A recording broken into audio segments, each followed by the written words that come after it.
लिल्लाहि नहमदुहु व नस्तईनुहु व नस्तगफिरुहु व नु'मिनु बिही व नतवक्कलु अलैहि व नऊज़ु बिल्लाहि मिन शुरूरि अनफुसिना व मिन सय्यिआति अअमालिना मन यहदिहिल्लाहु फला मुज़िल्ल लहु व मन युज़लिलहु फला हादिय लहु व नशहदु अन ला इलाहा इल्लल्लाहु वहदहु ला शरीक लहु वनशहदु अन्न सय्यिदना मौलाना मुहम्मदन अब्दुहु व रसूलुहु अम्मा बाद अन इब्न उमर रज़ियल्लाहु तआला अन्हु क़ाल क़ाल रसूलुल्लाहि सल्लल्लाहु अलैहि वसल्लम बुनियल इस्लामु अला खम्सिन शहादति अल्ला इलाहा इल्लल्लाह व अन्न मुहम्मदर रसूलुल्लाह व इक़ामिस सलाह व ईताइज़ ज़कात वल हज व सौम रमज़ान औ कमा क़ाल अलैहिस्सलातु वस्सलाम।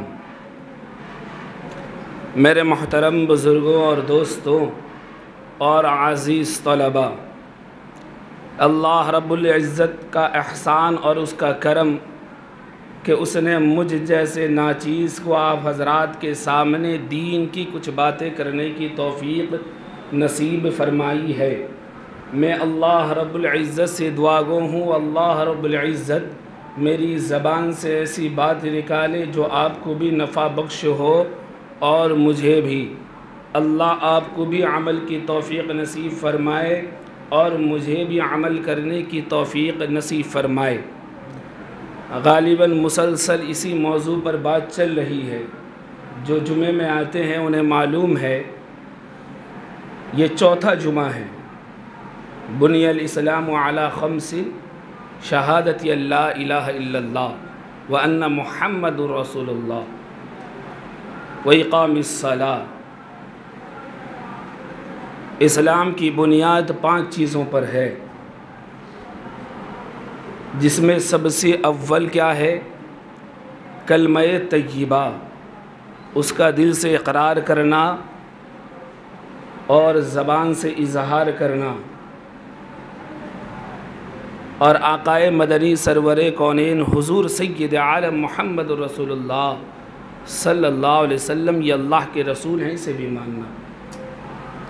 इसके बाद जो सबसे अव्वल जो चीज़ आती है इसके बाद वो क्या है? वह इक़ामिस सलाह। क्या है भाई? वह इक़ामिस सलाह। गौर से सुनना, समझना।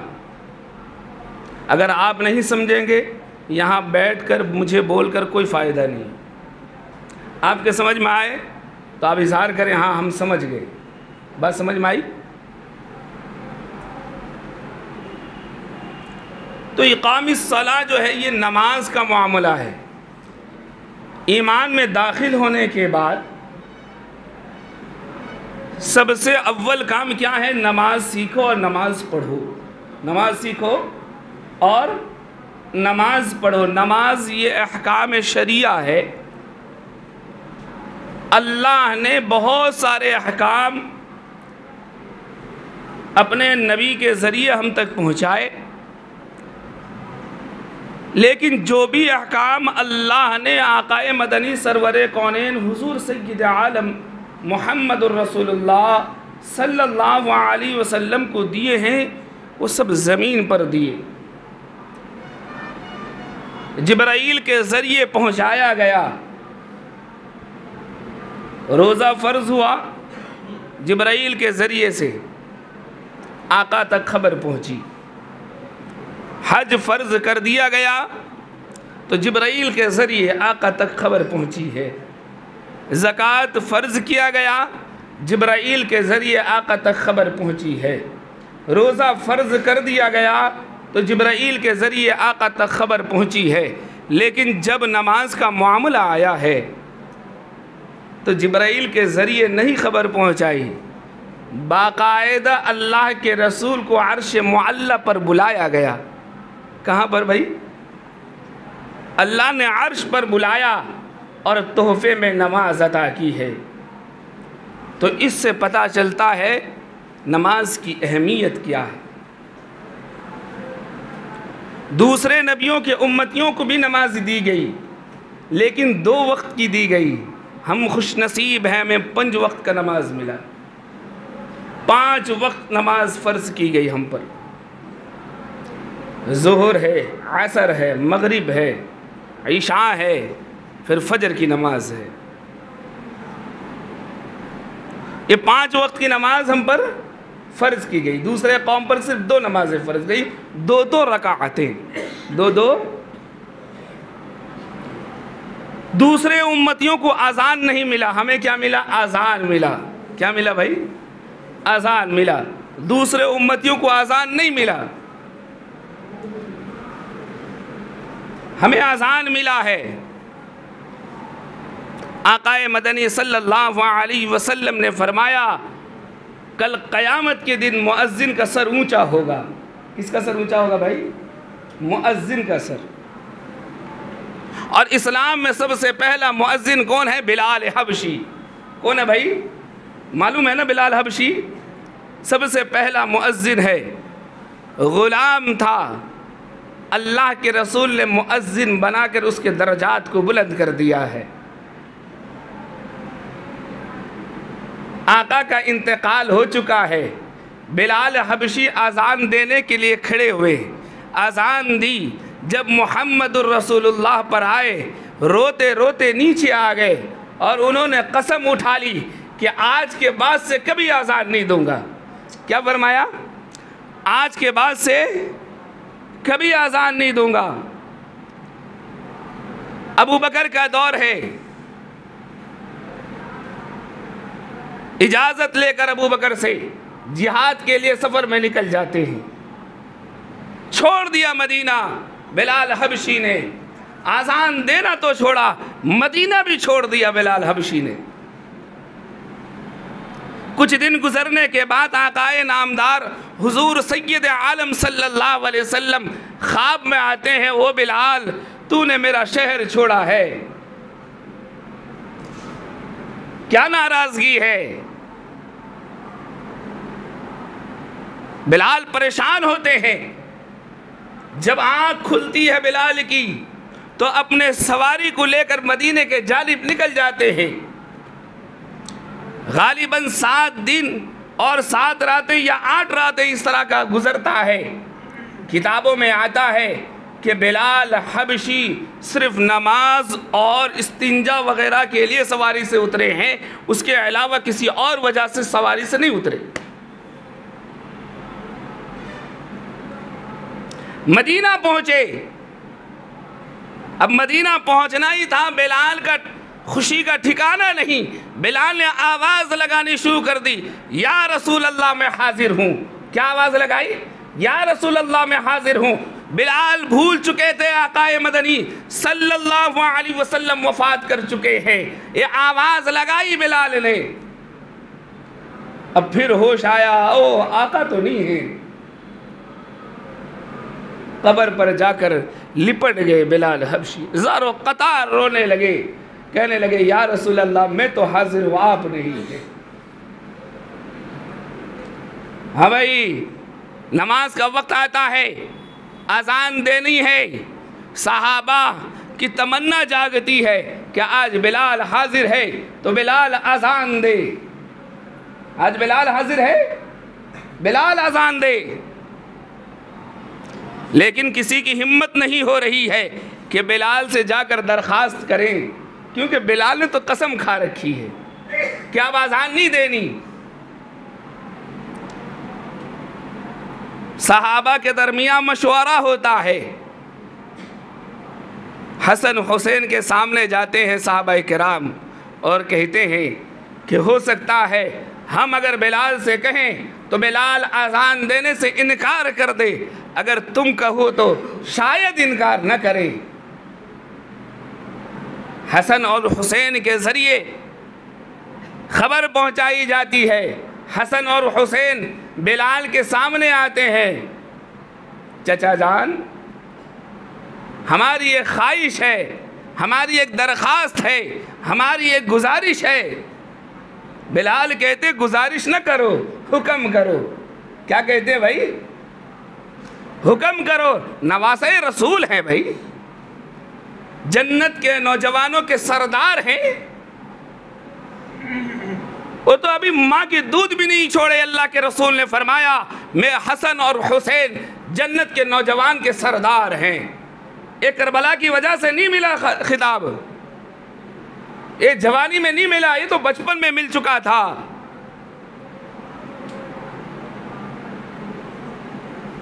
बिलाल से गुजारिश की है, बिलाल कहते हैं हुक्म करो, गुजारिश न करो। कहते हैं हमारी ख्वाहिश है कि आज आज़ान आप देंगे। कौन देगा? बिलाल। बिलाल कहते हैं मैं कसम खाया था, लेकिन आपकी हुक्म है तो कसम तोड़ दूं। और आज़ान देने के लिए बिलाल ऊपर गए हैं। अभी अल्लाह अकबर की सदा लगाई है बिलाल ने। ओ मदीने में कोहराम मच गया कि रसूलुल्लाह सल्लल्लाहु अलैहि वसल्लम का ज़माना वापस तो नहीं आ गया। किताबों में आता है कि लोग अपने घरों से बिना चप्पल के दौड़ लगा दी है कि वो क्या मामला है, बिलाल की आवाज़ आ रही है। मेरे मोहतरम बुजुर्ग दोस्तों, दूसरे कौम दूसरी उम्मतों को आज़ान नहीं मिला, हमें आज़ान मिला है। मुअज्जिन के दरजात को बुलंद कर दिया गया। आज मुअज्जिन को हकारत की नज़र से देखा जा रहा है या नहीं है? मुअज्जिन को क्या देखा जा रहा है भाई? हकारत की नज़र से। उसकी कोई हैसियत नहीं है। दुनिया कमाने में इतना गर्क हो गए कि इस्लाम के पैगाम को ही भूल गए। दूसरी उम्मतों को मस्जिद नहीं मिली, हमें मस्जिद मिली है। कहीं देखा है मूसा अलैहिस्सलाम के ज़माने की मस्जिद? कहीं देखा है किसी और नबी के उम्मतों की मस्जिद? कभी नहीं देखोगे, क्योंकि मस्जिद तो हमें मिली है।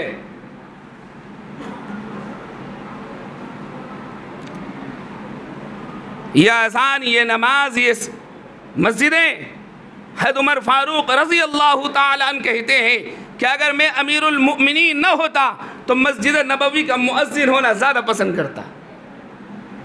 कौन कह रहा है? उमर फारूक कह रहे हैं। हमें नमाजें मिली हैं। हम तो नमाज सिर्फ जुमे के दिन अदा करते हैं।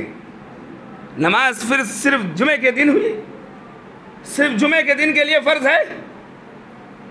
अल्लाह ताला कुरान में फरमाता है व अक़ीमुस्सलात वला तकूनन्न मिनल मुशरिकीन, और तुम नमाज कायम करो, कुफ्र में से, काफिरों में से ना हो जाओ, काफिरों में से ना हो जाओ। हदीस में आकाए नामदार हुजूर सैयद आलम सल्लल्लाहु अलैहि वसल्लम ने फरमाया कि नमाज इस्लाम और कुफ्र के दरमियान फ़र्क को वाज़ेह करती है।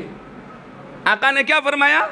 नमाज जो है इस्लाम और कुफ्र के दरमियान के फ़र्क को वाज़ेह करती है, खुला देखती है, अलग करती है। और मुसलमान का हाल क्या है? सिर्फ जुमे के दिन नमाज पढ़ता है, सिर्फ जुमे के दिन, बकिया दिन क्या नमाज फ़र्ज नहीं है? ये जुमे के दिन इतने लोग कहाँ से आते हैं? बकिया दिन कहाँ जाते हैं? कहीं सुना है कि सिर्फ जुमे की नमाज फ़र्ज है, सिर्फ जुमे की नमाज फ़र्ज है? नहीं सुने ना? 5 वक्त की नमाज फ़र्ज है। कि अल्लाह ने जो ज़मीन बिछाई, इससे सिर्फ हम जुमे के दिन फ़ायदा उठाते हैं? कि आसमान से सिर्फ जुमे के दिन फ़ायदा उठाते हैं? क्या सिर्फ जुमे के दिन हम खाना खाते हैं? क्या सिर्फ जुमे के दिन हम पानी पीते हैं? क्या अल्लाह की दूसरी दी हुई नियामतों से सिर्फ जुमे के दिन फ़ायदा उठाते हैं, बकिया दिन नहीं उठाते? क्या अल्लाह ने जो आँख में देखने की रोशनी दी है, ये सिर्फ जुमे के दिन देखते हैं, बकिया दिन नहीं देखते? अल्लाह ने ज़बान में जो स्वाद चखने की जो मज़ा दी है, ये सिर्फ जुमे के दिन चखते हैं, बकिया दिन नहीं चखते। अल्लाह ने दांत में जो काटने की सलाहियत मौजूद की है, ये सिर्फ जुमे के दिन काटते हैं, दूसरे दिन नहीं काटते। ओ मेरे भाई, ये अल्लाह ने जो कान में सुनने की सलाहियत पैदा की है, ये सिर्फ जुमे के दिन सुनते हैं, बकिया दिन नहीं सुनाई देते। या सिर्फ जुमे की आज़ान ही आपके कान में घुसती है, दूसरी दिनों की, दूसरे वक्तों की नमाज की आज़ान जो है वह आपके कानों तक नहीं पहुंचती। अरे हिसाब तो देना है ना, एक ज़िंदगी तो आने वाली है ना, कि मौत के बाद सिर्फ मर्द के बाद ख़त्म हो जाती, मर जाते और बात ख़त्म हो जाती तो अलग होता। यहाँ मर के मरना तो नहीं है ना, मर के उठना भी तो है ना। अरे मर के उठना भी है ना। ये जवानी किस काम की है? कल हम बचपन में थे, आज जवानी में है, कल हम बुढ़ापे कुछ रह जाएंगे। ये तो ख़त्म होने वाली ज़िंदगी है। तुम्हारे बाप ने तुम्हारे लिए किया, तुम अपनी औलादों के लिए कर रहे हो। यही नस्ल चल रही है। तुम किसके लिए कमा रहे हो? आज किसी से पूछो कि भाई नमाज पढ़ने आ जा, नमाज पढ़ने आ जा, कहता मौलाना साहब वक्त नहीं मिलता। क्या बोलता भाई? क्या मिलता भाई? वक्त नहीं मिलता नमाज के लिए, काम में बहुत बिजी रहता हूँ, बहुत काम है। जब वक्त मिलता तब नमाज पढ़ लेता हूँ, जब वक्त मिलता है। ये तुझसे किसने कहा कि जब वक्त मिले तब नमाज पढ़े? पहले नमाज पढ़ो, फिर जब वक्त मिल जाए तब काम कर लो। अरे भाई क्या है असल में? पहले नमाज अदा करनी है, जब वक्त मिल जाए तब काम कर लेनी है। असल तो ये है, हमने उल्टा बना रखा है, जब वक्त मिलेगा तब नमाज पढ़ेंगे। पहले क्या करना है? काम करना है।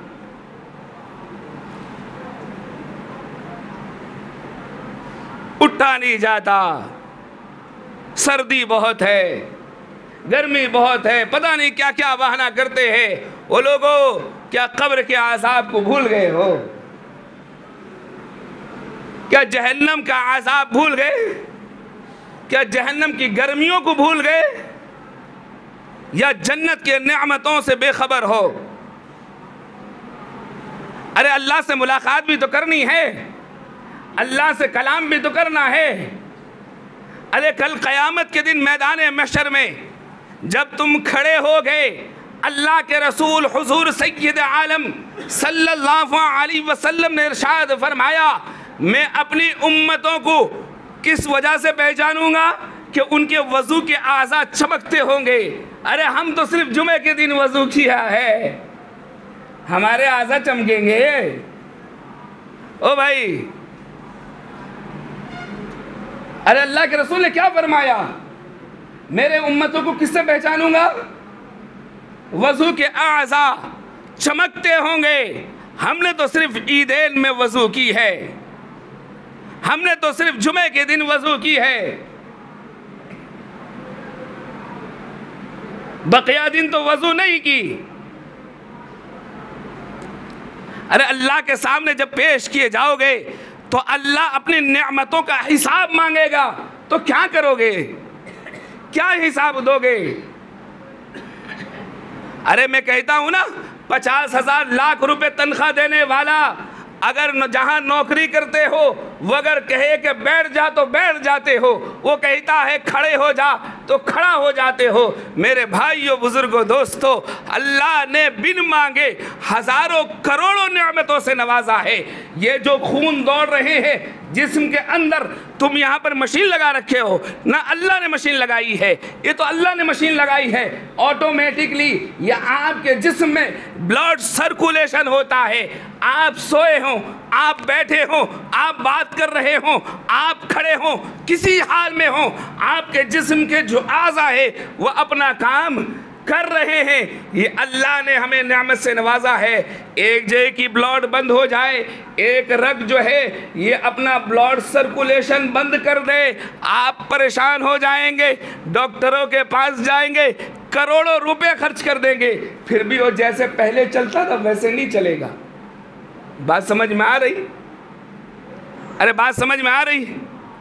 नमाज तो किसी हाल में मुआफ नहीं है, किसी हाल में।